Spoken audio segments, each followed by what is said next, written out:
De volta com o Educador Entrevista, converso agora aqui com o professor Moraes. Moraes, gratidão pela participação conosco, boa tarde. Boa tarde, Luciano, boa tarde aos ouvintes da TV Educadora, é sempre um prazer estar aqui participando do seu programa.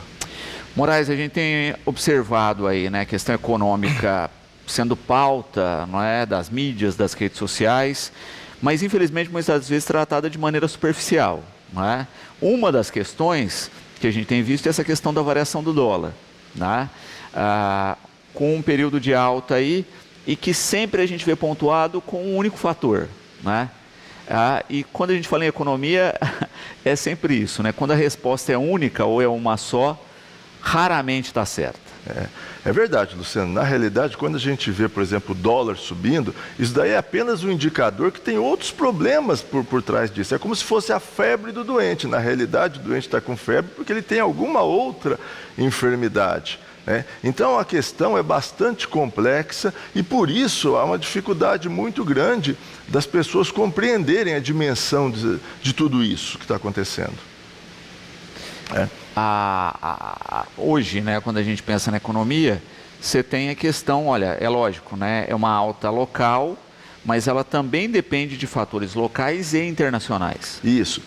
Mas vou tentar aqui, Luciano, talvez demande um pouquinho de tempo, a gente tentar entender melhor qual que é o grande problema da economia brasileira. Bom, o Brasil é um país em que o Estado brasileiro é um Estado que se propõe e é necessário ele fazer um monte de serviços, até mesmo porque nós temos uma população muito carente ainda, com exceção do estado de São Paulo, que ainda tem uma condição melhor, mas o resto do país tem uma situação muito ruim, ou seja, nós somos um país ainda bastante pobre, e que precisa do Estado custear uma série de serviços, só que para isso ele precisa de recolher impostos. E nós não temos uma classe, uma economia tão forte, uma classe de pessoas endinheiradas que podem pagar muito impostos. Então o Brasil sempre, em toda a história dele, desde a década de 30, 40, 50, 60, nós sempre tivemos um problema: receitas pequenas de impostos e despesas mais elevadas. Tivemos sempre esse problema, ou seja, é um déficit fiscal, por isso que a gente sempre fala essa questão fiscal. Nós temos um problema fiscal. Bom, como que nós resolvíamos isso até o plano cruzado, até o plano real? Simplesmente a diferença era paga com emissão de moeda. Emissão de moeda causava aquela inflação maluca que nós tínhamos aqui no Brasil até 1994. Em 1994 nós fizemos o Plano Real, e o Plano Real não teve uma mágica assim, não foi só mudar a moeda. O que se tentou fazer no Plano Real e que teve grande êxito foi o seguinte: vamos diminuir as despesas do Estado e vamos aumentar os impostos, aumentar umas arrecadações e tudo mais. Foi feito isso, e nós conseguimos um certo equilíbrio, e aí diminuiu a necessidade de emitir moeda. E a partir do Plano Real nós adotamos uma outra tática. Toda vez que falta dinheiro para o Estado pagar suas contas, o Estado brasileiro recorre ao financiamento, à dívida interna, a contrair empréstimos. E quem que empresta dinheiro para o Estado brasileiro? Somos nós todos. Nós todos estamos o tempo todo comprando títulos da dívida pública brasileira. Se você tem uma conta remunerada, saiba que o banco está pegando aquele seu dinheiro e comprando títulos do governo. Todos nós, ao comprar RDB, CDB, deixar o dinheiro na poupança, em aplicação, estamos emprestando dinheiro para o Estado. O Estado está emitindo títulos públicos. Bom, isso daí no início, assim como qualquer dívida de qualquer pessoa, no início não tem tanto problema. Só que aquela dívida foi avolumando, cada vez ficando maior. Mas de certa forma, sempre mais ou menos controlada. E não quer dizer que hoje está totalmente fora de controle, certo? Senão a gente vai causar um pânico aqui nas pessoas desnecessário, certo? Então essa dívida foi aumentando. Essa dívida é medida em termos de relação do PIB. Então ela chegou em torno de 40%, 50% do PIB. Aí veio o governo Dilma. O governo Dilma foi um desastre do ponto de vista de endividamento do Estado. Inventou um monte de despesa, um monte de artificialismo, deu um monte de isenção, Copa do Mundo, Olimpíada, isso e aquilo e tal. Resultado, a dívida deu um salto, a dívida pública. Chega o governo Temer. Eles falam, bom, a dívida está começando a perder o controle. Criaram e puseram na Constituição um tal de teto dos gastos públicos. Puseram na Constituição, que era um programa rigoroso de 20 anos de contenção de despesa. Bom, veio o governo Temer, no primeiro e segundo ano até que conteve a dívida, tudo, mas aí veio a pandemia.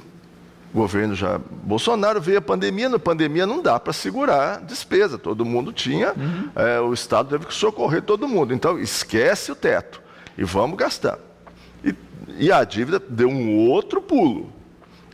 Bom, aí chega o governo Lula. O governo Lula, tem um monte de despesa ainda, um monte de compromisso, e aquele plano lá do Temer, lá de teto dos gastos, também não dá para a gente cumprir. Certo? E aí deu-se mais um ano para o governo Lula criar aquele chamado arcabouço fiscal, o novo arcabouço fiscal, que era uma forma de controlar o crescimento das despesas públicas. Certo? Esse era o objetivo. Bom, já no primeiro ano, era um programa para 20 anos, colocou na Constituição, no primeiro ano, não vai dar para cumprir. Poxa, o mercado, não vai dar para cumprir. E a dívida aumentando. Bom, agora, chegou num determinado ponto, o mercado começou, essa dívida vai explodir. A dívida pública brasileira já está bruta está em 9 trilhões de reais. Líquida em torno de 7 trilhões de reais. Continua subindo. Já estamos em mais de 70% do PIB, essa dívida. 78%, vamos chegar, estão prevendo que nós vamos chegar a 80% logo do PIB. Todo mundo sabe que quando chega a 100% do PIB, os países quebram. Bom, agora, o ministro da Economia, Fernando Haddad, falou, vamos fazer um plano, vamos fazer um programa de contenção de despesa. Bom, ele faz um programa de contenção de despesa, nós vamos aumentar o imposto de renda de quem ganha bastante. Bom, beleza, eu acho que também tem que aumentar mesmo, mas isso é uma expectativa de que vai acontecer. Nós vamos aumentar o tempo de diminuir a aposentadoria dos militares. Beleza, também acho que tem que ser igual a todas as outras atividades, mas isso também é uma expectativa. Nós vamos passar um pente fino no monte de benefício. Isso é uma expectativa de arrecadar mais. E nós vamos cortar os super salários. Não é fácil de cortar, também é uma expectativa. Mas nós vamos, e aí, o mercado aguardando esse anúncio, só que nós vamos fazer uma coisa também. Nós vamos dar isenção para quem ganha até R$5.000. Justo também, mas isso tem um rombo nas contas também enorme. Resultado, as pessoas, o mercado está falando assim, o Brasil não vai controlar as contas públicas, certo? Não dá, fica jogando com a barriga. Sabe aquele devedor que chega, amanhã eu te pago, aí chega amanhã, deixa para depois, nós vamos, eu estou tomando jeito, eu vou aumentar eu vou cortar minhas despesas. Aí, num determinado momento, ele fala assim, eu vou cortar minhas despesas, mas antes eu vou dar uma festa. É mais ou menos isso que está acontecendo. O mercado, quando a gente fala mercado, somos todos nós, investidores. Principalmente os grandes investidores estão vendo o seguinte, não dá para continuar acreditando na economia brasileira. Hoje, o Marcos Lisboa, do INSPER, já falou, o investidor está cansado de receber essas histórias. Vamos cortar, vamos tomar jeito. O investidor cansou. A dívida pública, só nesses 2 anos do governo Lula, aumentou 869 bilhões de reais. 860, grande parte por conta do juro, porque agora virou uma bola de neve. O juro, nós estamos pagando de juros em torno de 90, 100 bilhões por mês de juro. Aí ele chega com um pacote com uma expectativa de arrecadar 70. O mercado fala assim, não vai dar. O que o investidor começa a fazer? Certo? Fala, em vez de investir no Brasil, eu vou investir em mercados mais sólidos. Vou tirar o dinheiro do Brasil. E o que ele faz? Ora, eu vendo minha posição aqui do Brasil, liquido minhas aplicações aqui, compro dólar para investir no exterior, em economias mais sólidas. Ao todo mundo fazer isso, comprar dólar, o dólar sobe. Vai a 6, 6,10, como está hoje. Então, por que o dólar está subindo? Porque as pessoas estão cansadas dessa história de que vai dar jeito nas contas, não vai, isso e aquilo. Então, o Brasil perde credibilidade. Aí tem gente que pega e começa a fazer o seguinte, não, são os especuladores, que não têm patriotismo. Não é isso.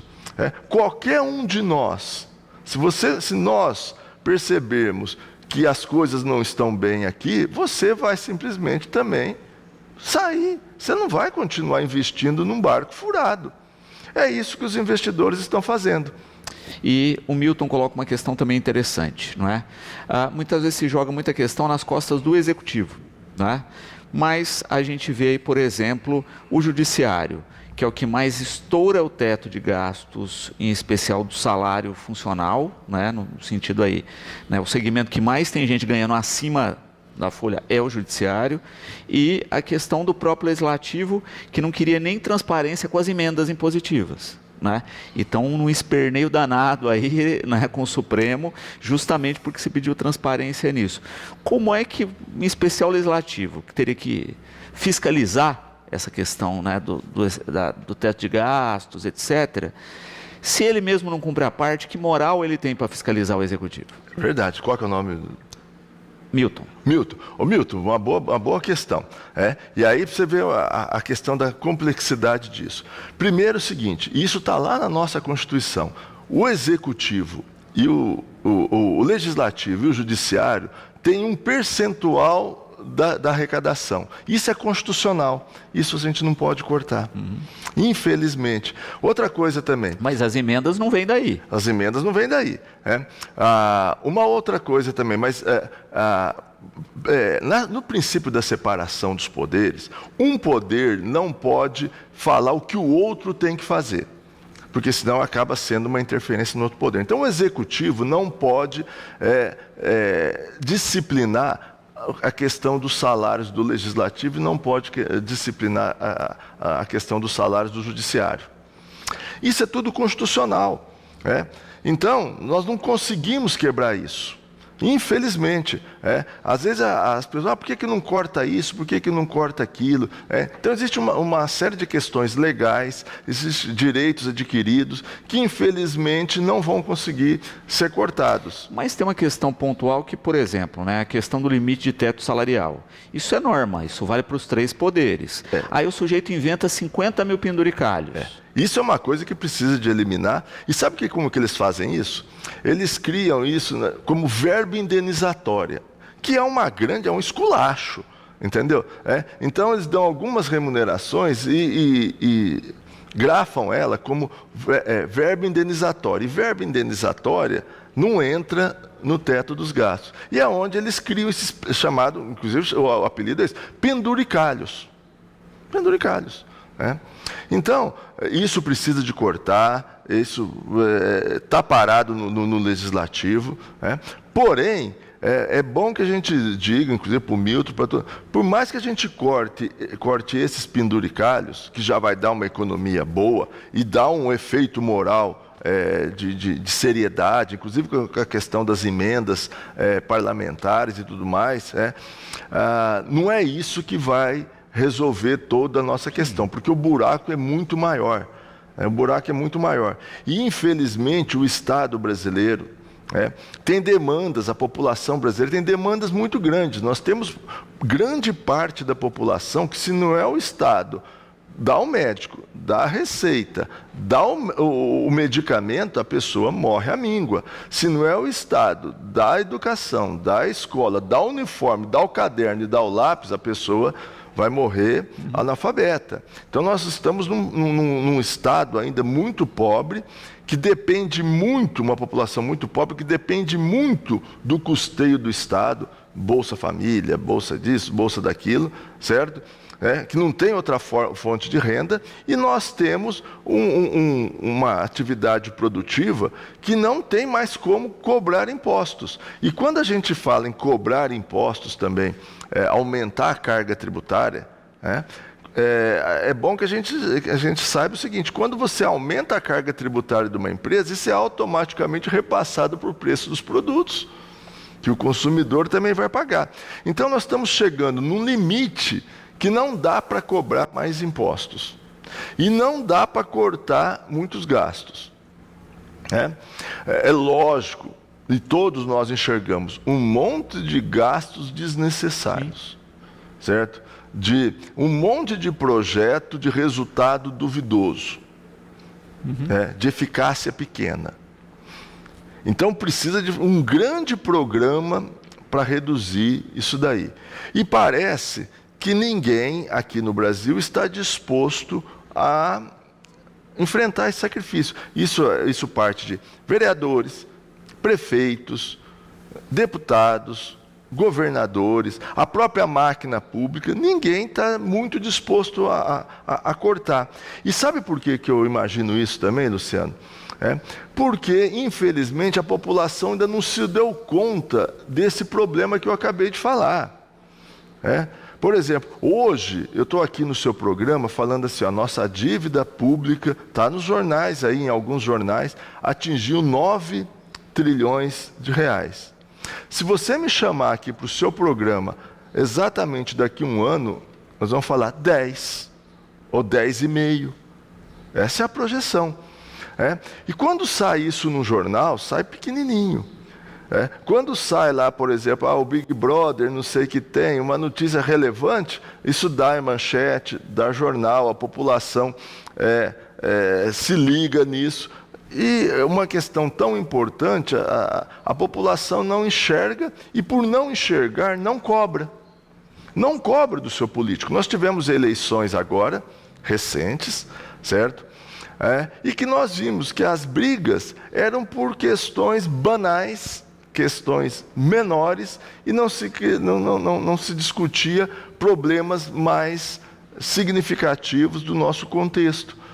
Você via lá Pablo Marçal brigando com o outro, um dando cadeirada num, um acusando o outro, por questões que não são as relevantes para a nossa sociedade. Enquanto as questões importantes, elas deixam de ser discutidas. Nós não cobramos os nossos representantes, e eles continuam sempre fazendo a mesma coisa. E aí, qual que é o resultado? O resultado é esse. O resultado é que os investidores estão abandonando o Brasil, pode ver pelos números, pela saída de dólares, pela saída de divisas do Brasil. Não quero causar pânico, sim, certo?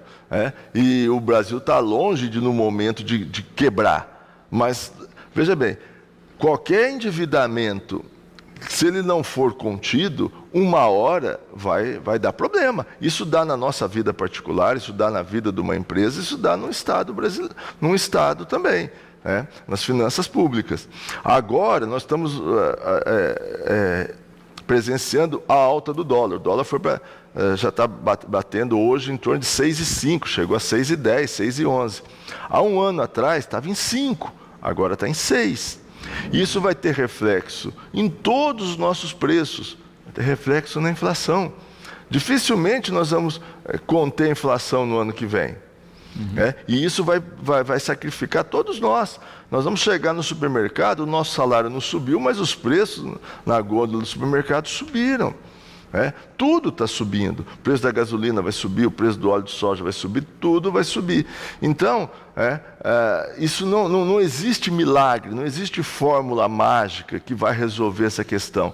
Não é conversa, não é blá blá blá que vai resolver uma questão tão séria como essa questão econômica. Moraes, Natália colocando uma questão, né? A gente falava aqui da dívida do Brasil hoje, cerca de 80% relacionada ao PIB. Isso. E ela coloca como é que os Estados Unidos sobrevivem com uma dívida de 120%. Isso, boa pergunta, Natália. Na realidade, o que acontece, Natália, que os Estados Unidos ele consegue vender títulos da dívida pública dele com 30 anos de prazo, com uma taxa de juros, certo, de 2,5% ao mês, ao ano, entendeu? Consegue vender com prazo longo e com custo baixo.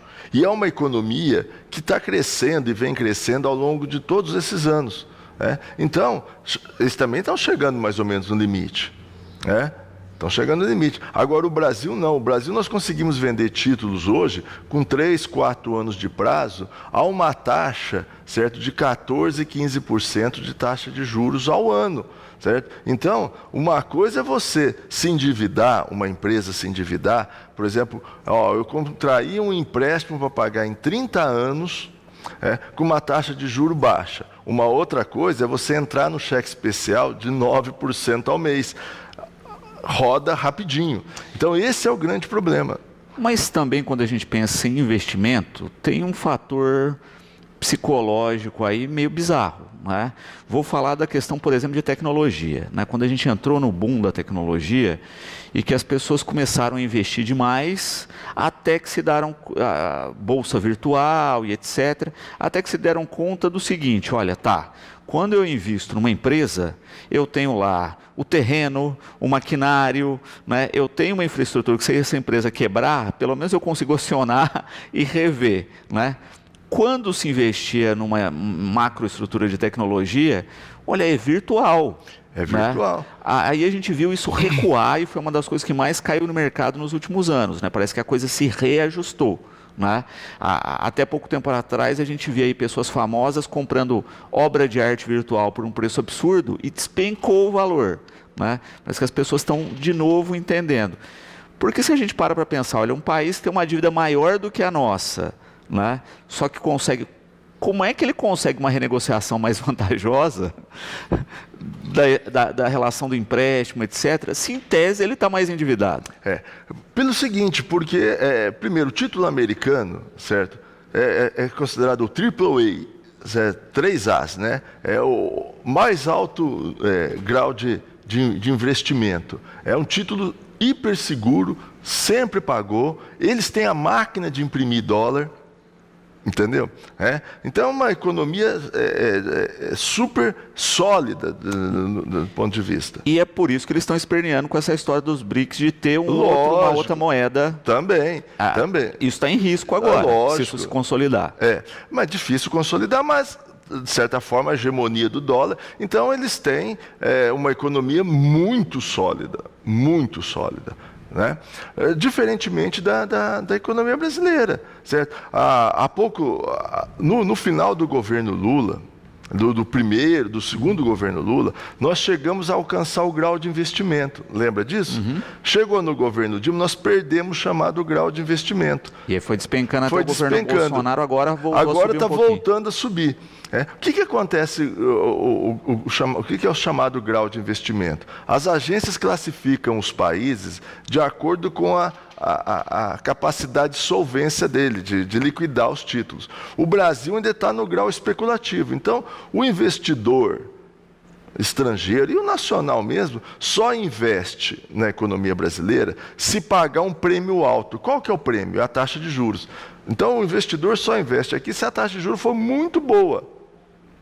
Diferentemente da economia americana, que eles investem porque, sabe, sempre pagou, grau de investimento vai pela segurança. Vai pela segurança, certo? É a mesma coisa. Se você for emprestar dinheiro para uma pessoa que tem uma alta solvência, uma pessoa rica, você fala, eu te cobro uma taxa barata porque eu sei que você vai pagar, certo?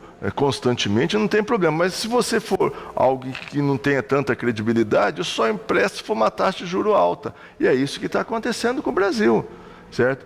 Então, dificilmente a gente precisava de ganhar essa credibilidade, alcançar novamente o grau de investimento, alongar o perfil da dívida. Olha quanta coisa, Natália. Alongar o perfil da dívida, começar a encontrar investidores que compram títulos com prazo mais longo, com uma taxa de juros menor. Infelizmente, nós não temos isso. Nós não temos essa classe de rentistas. Nos Estados Unidos, por exemplo, um americano, classe média lá, quando nasce um filho, ele começa a fazer uma previdência para a universidade dele. Quer dizer, ele está fazendo investimento para 30 anos. Aqui no Brasil, você aplicaria numa poupança, se falasse a poupança, você tem que deixar o dinheiro 2 meses parado? Ninguém nem aplicaria. Nós queremos rentabilidade diária. Por quê? Porque nós não temos essa classe de rentistas, nós não temos essa credibilidade toda na economia. Então, infelizmente, o Estado brasileiro só consegue vender títulos com um prazo curto e com uma taxa de juros alta. Esse é o mercado que dita. E de fato, não é, começar a ter uma maturidade em pensar essas estruturas, porque justamente isso que a gente falava, né? Olha, você dá um desconto fiscal para um setor ou dá para outro, sem de fato ver o quanto isso vai impactar, né? Era aquela coisa inexplicável, sei lá, do desconto no jet ski, né? O que isso está impactando para um grupo ou para a economia? Né?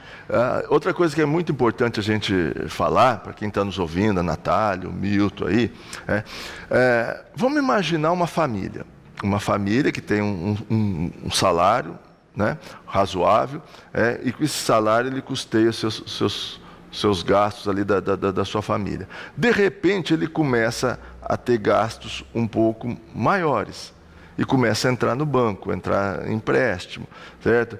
Entrar no cartão. Até um certo ponto isso vai bem. Chega um determinado ponto que isso começa a ser comprometedor, porque o próprio juro começa a virar uma bola de neve. Bom, aí, o que a gente imagina, o que se pede do atual governo, não é só do governo Lula, é de todos que passaram aí. Se você começa a tomar decisões hoje, certo? Você começa a tomar decisões hoje pequenas, mas pontuais e sempre constantes, você consegue amenizar e resolver o problema ao longo dos anos. Se você deixa a coisa explodir, chega lá na frente, você vai ter que tomar decisões muito mais impactantes.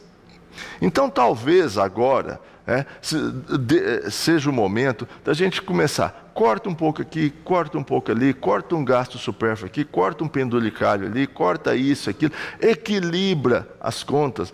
Essa dívida não é para ser paga. Nós precisamos estancar ela. Estancar para que ela não cresça de forma desordenada. Não é para pagar. Quando eu falo esses 9 trilhões de dívida bruta, 7 trilhões de dívida líquida, não é para pagar, é para parar de subir, certo? Parar de subir, já está um bom caminho. Agora, se você não toma essas pequenas decisões, esses pequenos cortes que nós todos sabemos e todos nós vemos, penduricalho aqui, corte dali, emenda parlamentar de cá, gastos duvidosos de cá e de lá, certo? Vai chegar lá na frente que aí nós vamos ter que fazer cortes drásticos. Igual, quer um exemplo prático disso? A Argentina. Que ficou vários e vários anos sem tomar medidas, e agora entrou um Milei lá, meio maluco, mas que está, de certa forma, fazendo o serviço sujo, tendo que cortar tudo. Aí, o que está fazendo? Está tendo que cortar coisas essenciais, porque chegou um ponto de estrangulamento. Um outro debate, Moraes, né, que nós estamos tendo nesse momento é a questão específica, né, da escala de trabalho. Né? Uma outra coisa que entrou na pauta, mas que aí se discute isso, né? Escala sem discutir impacto. Isso. Bom, primeiramente, né, eu vou fazer toda uma explicação que também não é curta aqui. É bom que a gente deixe claro o seguinte, pelo menos da minha parte, eu acredito que da grande maioria, é inegável os benefícios de um trabalhador trabalhar menos, ter mais tempo para sua família, certo? Ter uma qualidade de vida melhor, isso é inegável, certo? né? Os benefícios que isso traz para a melhoria da vida das pessoas. Bom, e aí, para a gente entender isso que está acontecendo, né, é preciso que a gente pontue o que tem hoje na nossa legislação. A jornada de trabalho é 44 horas. Até 1988 era 48. Jornada de trabalho no Brasil é 44 horas, certo? Sendo que nenhum trabalhador pode trabalhar mais que 8 horas por dia, a menos que seja hora extra, ou a menos que faça compensação.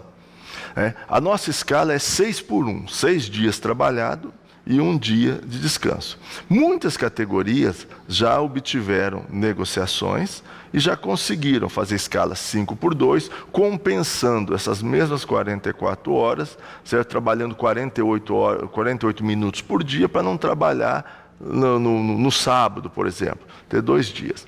Bom, mas vamos tentar, e agora vem uma proposta que é lógica, a proposta de fazer uma redução drástica, de 44 horas para 36 horas, em vez de escala 6x1, fazer escala 4x3, trabalhar 4 dias e folgar 3, lógico, isso é proposta, isso vai ser objeto de uma possível negociação, mas, muito embora isso seria o melhor dos mundos, entendeu? Todo mundo poder trabalhar só 4 dias, folgar 3, precisamos de ver, como você falou, os impactos disso. Bom, vamos entender como que tudo começou. Começa lá no regime laboral, lá da Revolução Industrial, lá por volta de 1800. No início, surgem as empresas, as indústrias, contratando trabalhadores trabalhavam 6, 7 dias por semana, jornadas exaustivas, malucas, ganhando pouco, situações totalmente insalubres. Assim começou a Revolução Industrial aqui no mundo. E isso ainda foi um grande avanço, porque muitos países ainda tinham o sistema de trabalho escravocrata, que era muito pior, inclusive o Brasil, que o trabalho era escravo. Bom, e aí, com o passar do tempo, na medida que as indústrias vão se desenvolvendo, vão incorporando técnicas de melhoria do processo produtivo, os trabalhadores vão aumentando a sua produtividade, eles vão, às custas de muita luta, de muita greve, de muita negociação, pouco a pouco, os trabalhadores vão conseguindo obter algumas conquistas trabalhistas, as empresas vão cedendo em alguns pontos, a jornada de trabalho vai diminuindo, certo? As condições do trabalhador vão melhorando, e isso vai fazendo parte de legislações trabalhistas, códigos trabalhistas, no Brasil uma consolidação da legislação trabalhista, certo? Que é a nossa CLT. Então isso vai fazendo parte de conquistas. Alguns setores mais organizados vão conquistando na frente, outros setores vão conquistando aos poucos. Alguns países mais desenvolvidos vão conseguindo conquistas melhores. Alguns países menos desenvolvidos, essas conquistas demoram mais, E assim vem acontecendo o caminhar de toda essa evolução. Hoje nós temos países como Noruega, Dinamarca, Holanda, que eles já trabalham jornadas bem menores, jornadas de em torno de 30 horas, até menos, e com descansos maiores, com qualidade de vida melhor, mas é preciso que a gente diga, são indústrias altamente tecnológicas, trabalhadores altamente qualificados que vieram e alcançaram esse patamar. E que nós ainda temos no mundo, países como uma China, uma Índia, que ainda utiliza trabalho infantil, não respeita cláusulas ambientais, cláusulas sociais, trabalhadores trabalham exaustivamente 8, 10 horas por dia, sem nenhum direito trabalhista. É o mundo que nós convivemos, essa desigualdade, infelizmente, ela existe. E é essa desigualdade que permite que esses países pobres vendam produtos para esses países ricos. Hoje nós estamos sendo inundados com produtos chineses, produtos indianos, onde a carga horária média de um trabalhador indiano e chinês está em torno de 46 horas. Certo? No Brasil, muito embora a nossa jornada seja de 44 horas, né, a carga horária média do Brasil está em torno de 39. Nós não temos condições ainda, a nossa economia, de chegar numa carga horária, por exemplo, como uma Holanda, certo? Não temos, nós não alcançamos esse patamar. Infelizmente, o Brasil ainda produz, ainda tem uma indústria pouco desenvolvida, nós ainda trabalhamos com produto trabalho intensivo, e nossos competidores são produtos chineses.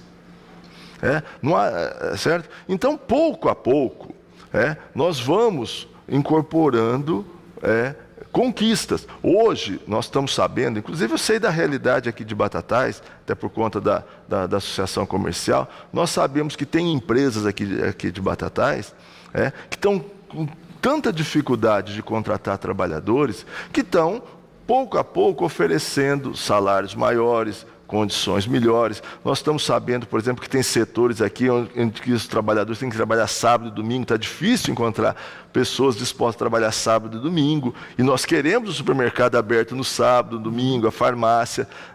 Então elas estão tendo que fazer concessões para contratar trabalhadores.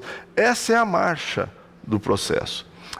Bom, aí de repente você se depara com algumas propostas, e eu acho que também elas são normais de acontecer.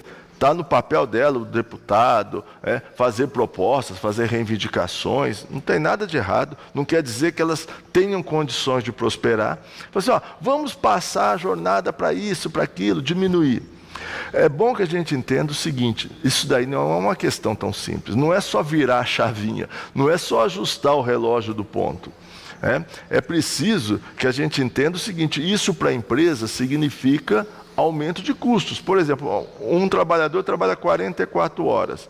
Se de uma hora para outra ele trabalhar só 40, certo? Eu vou produzir 10% a menos. E isso eu vou ter que jogar para o meu preço do meu produto. E no final, vai ser repassado ao preço e todo mundo vai pagar o preço disso daí. Então, eu achei muito sensata a posição do Marinho, que é ministro do Trabalho aqui no Brasil, que falou assim, essa é uma discussão que tem que ocorrer setor por setor, sindicato por sindicato. Hoje nós temos empresas, setor público, uma Petrobras, uma Vale do Rio Doce, o setor financeiro que já trabalha 30 horas, que conseguiram incorporar, conseguiram fazer esse tipo de negociação com seus trabalhadores, certo? E conseguiram jornadas menores, condições melhores. Mas, infelizmente, isso fazer de uma canetada, de cima para baixo, para todos os setores, pode ter implicações difíceis. Isso é um processo, certo? Que mesmo num país como uma Holanda, também não aconteceu da noite para o dia. Eu acredito que daqui a 5, 10, 15 anos, nós vamos ter uma jornada menor do que nós temos hoje. Nós vamos passar a ter jornada 5x2, talvez algumas empresas até 4x3, mas isso não vai ser numa canetada de uma noite para o dia, sob pena da gente perder competitividade. Hoje, muitas empresas no Brasil estão fechando por conta da concorrência com produto chinês. Se você, de uma hora para outra, dá um outro baque nisso, aí é simplesmente fechar a porta da empresa de uma vez para outra. Não é um processo que vai ser, pode acontecer da noite para o dia. É um processo longo. Vai acontecer, faz parte desses movimentos de esquerda, da classe dos trabalhadores fazer reivindicações, perfeito, certo? Mas a gente tem que amadurecer, a gente tem que ponderar todos os efeitos, porque nós queremos o supermercado aberto no sábado, no domingo, nós queremos o supermercado aberto até à noite. Tem cidades grandes, por exemplo, que tem supermercados que trabalham de noite, de madrugada. Nós queremos a farmácia aberta de madrugada. Nós queremos tudo isso. Só que todo esse custo da mão de obra está no preço do produto. Num processo de automatização, num processo de renegociação, pouco a pouco, de conquista, setor por setor, nós vamos alcançar isso. Essa é uma tendência. Já vem acontecendo, mas da noite para o dia é muito difícil a gente implantar uma medida como essa. E a Valdir colocando aqui uma questão interessante, que a pandemia gerou, né, a questão do trabalho remoto, que o pessoal discutia, tinha receio e etc. Em alguns casos veio, inclusive ficou, né, parte da jornada, porque algumas estruturas se adaptaram a isso. Né? E a gente vê algumas empresas até, né, aproveitando aqui a questão do Valdir, que viram a economia, né? Ocupavam áreas muito grandes, reduziram essas áreas, circula aí os funcionários ao longo do dia, né, ao longo da semana, etc. Então também tem esses ajustes que às vezes, né, um momento como esse mostra que, olha, né? A economia tem um dinamismo muito grande. Por exemplo, há 10, 20 anos atrás, quem comprava, por exemplo, pelo comércio eletrônico? Hoje em dia, muita gente compra pelo comércio eletrônico, quase todo mundo compra. Só que esse é um processo que veio vindo aos poucos, e muitas lojas de varejo estão fechando hoje por conta disso. Então tem que haver um processo de adaptação, porque a coisa não pode ser abrupta. Muitas empresas se adaptaram ao trabalho remoto, outras não. Existem engenheiros, por exemplo, na Europa, projetando coisas que vão ser fabricadas na Índia, na China. Ele projeta da casa dele. Certo? Algumas profissões permitem isso, outras não. Então, hoje em dia, esse dinamismo da economia, essa complexidade, ela salta aos olhos. E não dá para você querer engessar tudo, e achar que as coisas vão acontecer como acontecia antigamente. Vou dar um exemplo aqui para a gente entender como as coisas mudam numa magnitude e que a gente precisa ter muito cuidado com soluções muito abruptas ou que venham de cima para baixo. Tem que dar um tempo para a economia se adaptar. Por exemplo, há 30, 40 anos atrás, eu conheço muito bem a realidade de Franca, dou aula lá há mais de 30 anos, isso e aquilo. A indústria calçadista de Franca era uma potência. A indústria calçadista de Franca, ela competia com o quê? A indústria calçadista do Rio Grande do Sul. A indústria calçadista que existia no Rio de Janeiro, na Paraíba, certo? Era trabalhadores brasileiros ganhando o mesmo nível de salário, certo? Utilizando a mesma CLT, quer dizer, produzindo sapato com matéria-prima brasileira para o consumidor brasileiro. Era uma realidade. Essa era uma competição.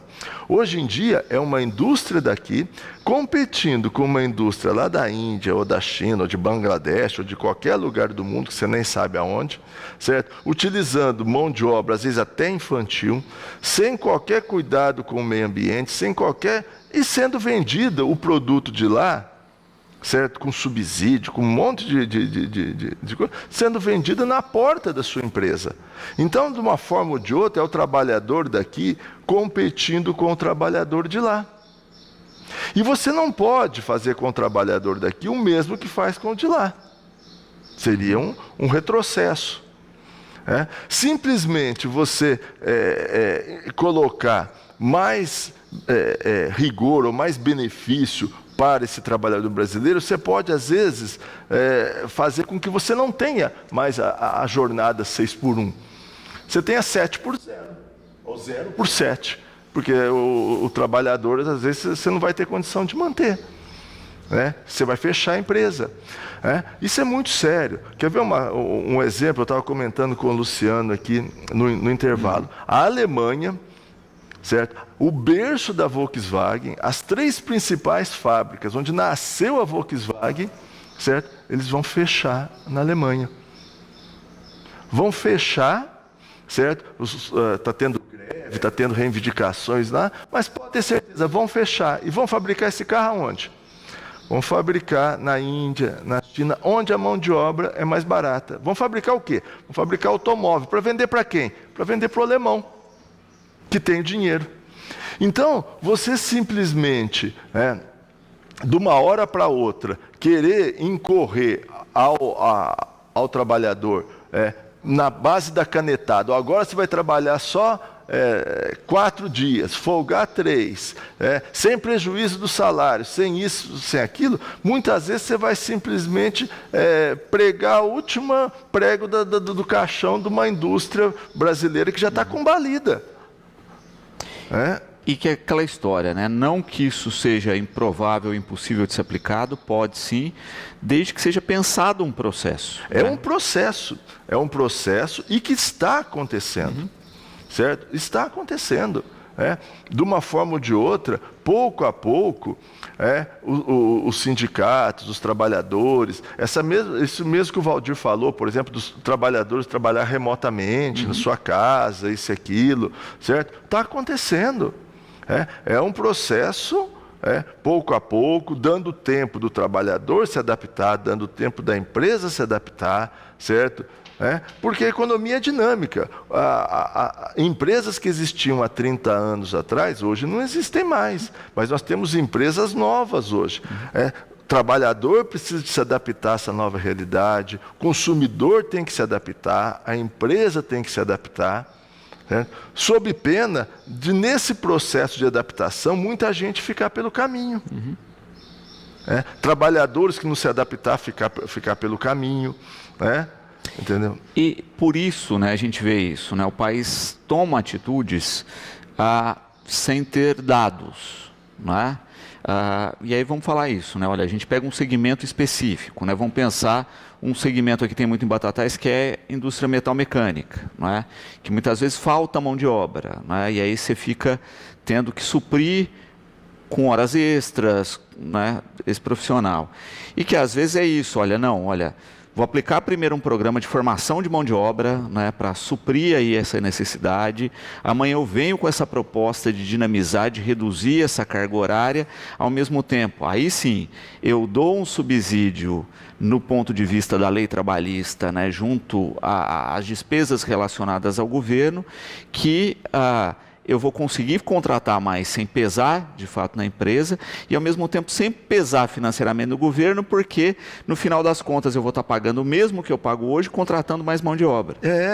E existe também o avanço tecnológico. O avanço tecnológico vai permitindo também à empresa incorporar inovações poupadoras de mão de obra, máquinas, equipamentos, que permite a ela fazer essa adaptação. Certo? Por exemplo, eu quando eu tinha 18 anos, eu trabalhei, faz um tempo já, trabalhei no Banco Itaú, aqui de Batatais. Eu lembro que na época tinha 70 funcionários. Hoje você pega o Banco Itaú e qualquer outro banco aí, tem 8 ou 10 funcionários. E que trabalham uma jornada menor. Certo? Existem muitos bancos hoje que são digitais, nem funcionário tem. Então, é um processo de adaptação, só que isso veio acontecendo ao longo de muito tempo. Se de uma hora para outra você tenta impor, certo, por força da legislação, algo contrário à viabilidade econômica, você corre o risco de mais atrapalhar do que ajudar. Naturalmente, eu tenho certeza que essa jornada, por exemplo, que nós temos 6x2, vai cair para 6x1, vai cair rapidamente para 5x2. Vai cair, certo? Aliás, vamos pensar, vamos olhar pelo outro lado também. Imagine uma pessoa que trabalha no comércio e trabalha no domingo, porque nós queremos o supermercado aberto. Aí ela vai folgar que dia? Vai folgar na terça? Na quarta? Quando os filhos estão na escola, o marido ou a esposa, por exemplo, estão trabalhando, aí ele vai ficar em casa? Não, as pessoas têm que ficar em casa quando os outros estão juntos. Então, são coisas que precisam de acontecer, vão acontecer. né? E por força da necessidade da empresa, né, da necessidade do trabalhador, de uma negociação, sindicato, setor por setor, vai acontecer, né? Mas você simplesmente jogar isso da noite para o dia, por força da legislação, você vai fazer com que todas as empresas simplesmente vão lá na tabela de preço dele e aumenta o preço. E aí vai se anular. Ivan Moraes pergunta se você acredita que a gente até falava disso no intervalo, né? Uma transformação da escala de maneira natural, mesmo sem legislação. Não, a legislação, ela é necessária pressão por parte dos trabalhadores, certo? Isso faz parte do processo, porque senão, para o empresário também acaba sendo cômodo, né? Certo? Então é um processo natural. Nós usávamos aqui no intervalo, Ivan, uma palavra aqui com o Luciano, é um processo de transição. Sim. Nós estamos passando por várias transições. Nós estávamos comentando a questão da transição energética. Você não vai mudar do combustível fóssil para o elétrico da noite para o dia. É um processo de transição, certo? É transição demográfica, é a transição do comércio tradicional para o comércio eletrônico, virtual. É um processo de transição, e é um processo de transição do trabalho também. E isso vai alongar, vai demandar um certo tempo, mas vai acontecer, certo? É um processo de transição. E é importante a gente destacar isso, né? O quanto se tem que observar o que a gente falava, né? De impacto, de rotina disso, né? De o quanto vai afetando.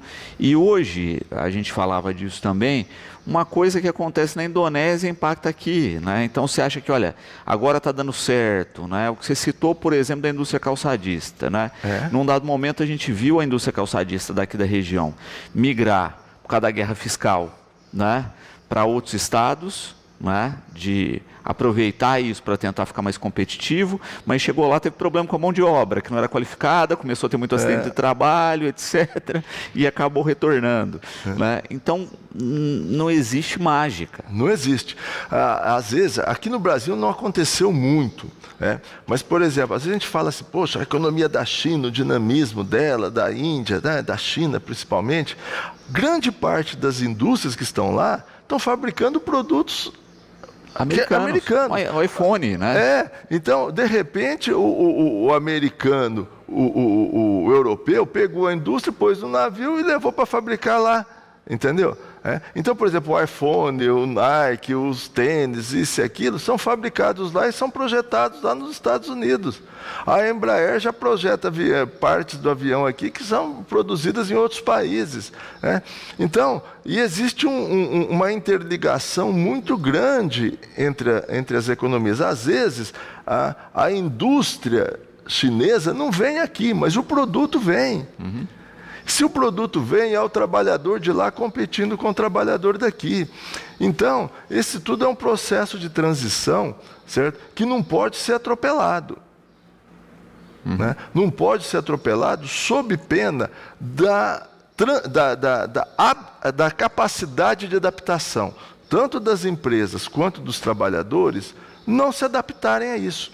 Então, existe uma coisa que é o seguinte, a economia, certo? Desde o momento que inventaram a roda, até hoje, nos chamados carros voadores, isso e aquilo, é um processo de transformação, de evolução muito grande. E o que o ser humano fez? O ser humano foi se adaptando a cada uma dessas inovações. Só que se ele não se adaptar, ele vai virar parte da história, vai ser um desempregado. A indústria tem que se adaptar, o trabalhador tem que se adaptar, todo mundo tem que se adaptar a essas transformações, certo? Eu fui da época que eu fiz escola de datilografia, tive que me adaptar ao computador.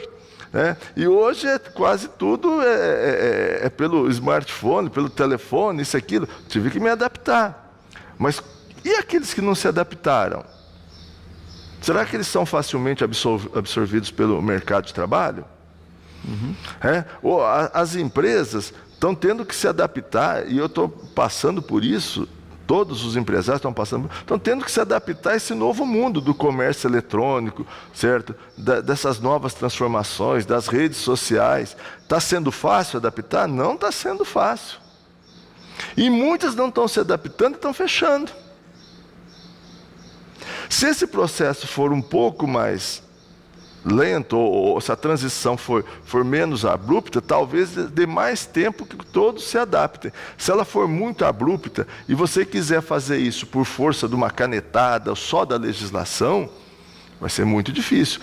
Agora, repito, é importante, trabalhadores organizados, certo? Fazendo suas reivindicações, os deputados, as forças, discutindo, sem violência, participando de discussão, estudando o processo, porque a gente precisa de entender o seguinte, essa relação é uma relação capital-trabalho.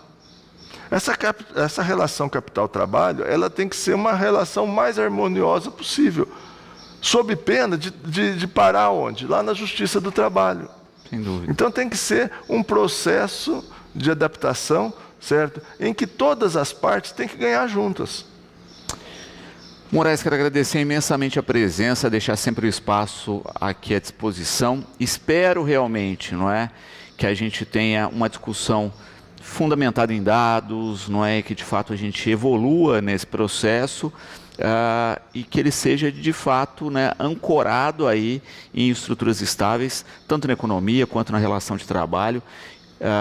Obrigado aqui sempre por colaborar tanto com o programa. Eu que agradeço, Luciano, e fico muito contente com esse tipo de debate. Fico muito contente quando eu vejo ouvintes da Educadora Entrevista interagindo, ouvindo isso daí, participando da discussão. É assim que a gente cresce, e seu programa está de parabéns por isso, por trazer à tona debates que de uma forma ou de outra são importantes para a nossa sociedade. Não quero ser dono da verdade, ninguém aqui quer ser dono da verdade, quer ter soluções mágicas e respostas para tudo, certo? Mas eu acho que é do debate que a gente constrói uma sociedade melhor. Muito obrigado pela oportunidade, uma boa tarde a você e a todos os ouvintes de Batatais.